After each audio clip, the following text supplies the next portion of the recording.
Advocate पूजा कुमारी। आज मैं आपके सामने एक और इम्पॉर्टेंट टॉपिक मैं लेकर आई हूँ और वो है कि क्या कॉन्ट्रैक्चुअल स्टाफ को रेगुलर एम्प्लॉयज़ यानी कि जिन लोगों की पक्की सरकारी जॉब है उनकी तरह मैटरनिटी बेनिफिट एक्ट के तहत बेनिफिट्स मिल सकते हैं या नहीं। यानी कि जिस तरह से सरकारी दफ्तर में एक पक्का सरकारी कर्मचारी 26 सप्ताह की पेड लीव लेता है, यानी कि वेतन उन्हें निरंतर मिलता रहता है जिस तरह से मिला करता था, ताकि उनका रोजगार और उनका वेतन सुरक्षित रहे, उनका जीवन जीने का जो अधिकार है वो सुरक्षित रहे। तो मैं आज इसी पर चर्चा करने वाली हूँ कि क्या कॉन्ट्रैक्चुअल स्टाफ को भी इस तरह से मैटरनिटी बेनिफिट एक्ट का बेनिफिट लेने का अधिकार है या नहीं। तो जवाब है कि जी हाँ, कॉन्ट्रैक्चुअल स्टाफ को भी इस तरह से जिस तरह regular employees maternity benefit act के तहत 26 सप्ताह की छुट्टी लेते हैं और तनख्वाह भी पाते हैं, उसी तरह कॉन्ट्रैक्चुअल स्टाफ को भी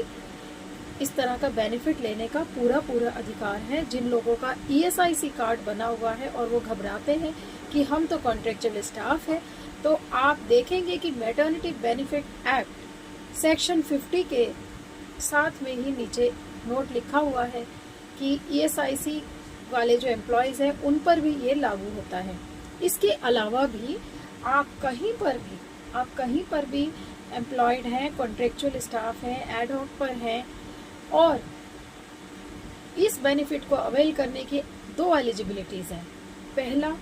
कि आपने पूरे साल में 80 दिन काम किया हो, 12 महीने में 80 दिन लगातार आपने काम किया हो।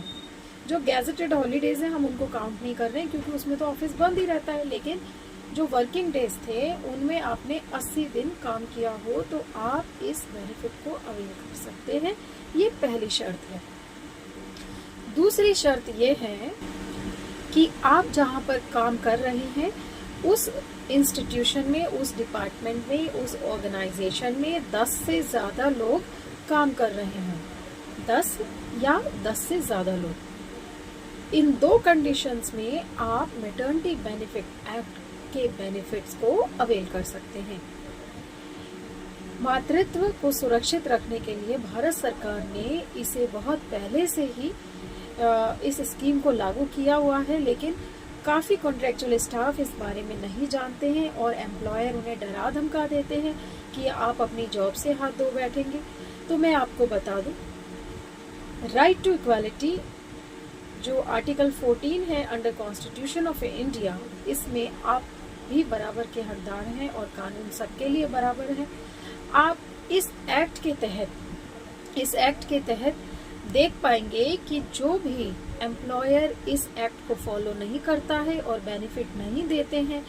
तो उन पर कानूनी कार्रवाई की जाएगी और 6 महीने से 1 महीने तक की कारावास की सजा उनके लिए है। फाइन भी है 2000 से 5000 तक। दूसरा, अगर आपको लगता है कि आपके जो राइट्स वायलेट हो रहे हैं, आपको डराया धमकाया जा रहा है, तो मैं आपको बता दूं सुप्रीम कोर्ट की बहुत सारे केस लॉ सब सामने आ गए हैं जिसमें सुप्रीम कोर्ट ने क्लियरली कहा है कि अगर कॉन्ट्रैक्चुअल स्टाफ का जो कॉन्ट्रैक्ट है वो 26 सप्ताह के अंदर कहीं समाप्त हो रहा है तो भी जो मैटरनिटी बेनिफिट एक्ट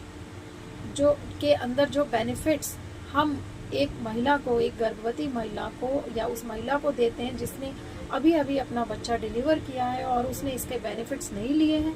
तो उसे भी पूरे 26 सप्ताह के छुट्टियां मिलेगी और उन छुट्टियों में उसे उसकी तनख्वाह वैसे ही मिलेगी जैसे मिला करती थी, ताकि वो अपना और अपने बच्चे का पालन पोषण अच्छी तरह से कर सके, उसका वेतन और उसकी रोजगार सुरक्षित रहे। ठीक है, तो अभी हमने यही जाना कि सुप्रीम कोर्ट ने बिल्कुल क्लियर कह दिया है कि अगर आपका कॉन्ट्रैक्ट भी कहीं बीच में समाप्त हो रहा है और माँ उस समय अपना बच्चा छोड़ के कहीं आ जा नहीं सकती, तो कॉन्ट्रैक्ट खत्म हो जाने के बावजूद भी आपके ऊपर ये बेनिफिट लागू होता है।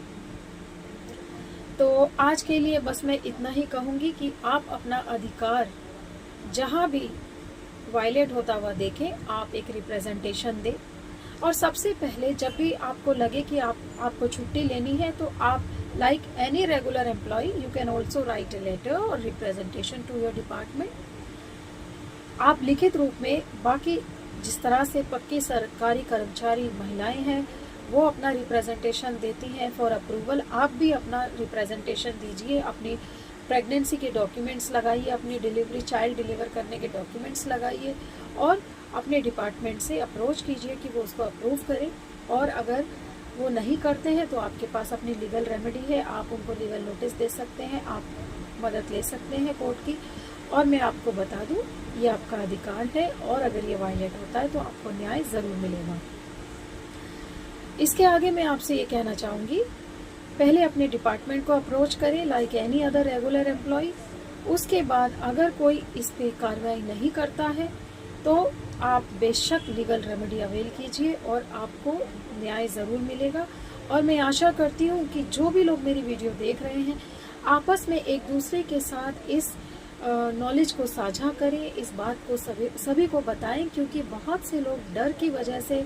भी अपनी फैमिली को बढ़ा नहीं पाते हैं और जॉब खोने के डर से कई बार वो इस बेनिफिट से वंचित हो जाते हैं।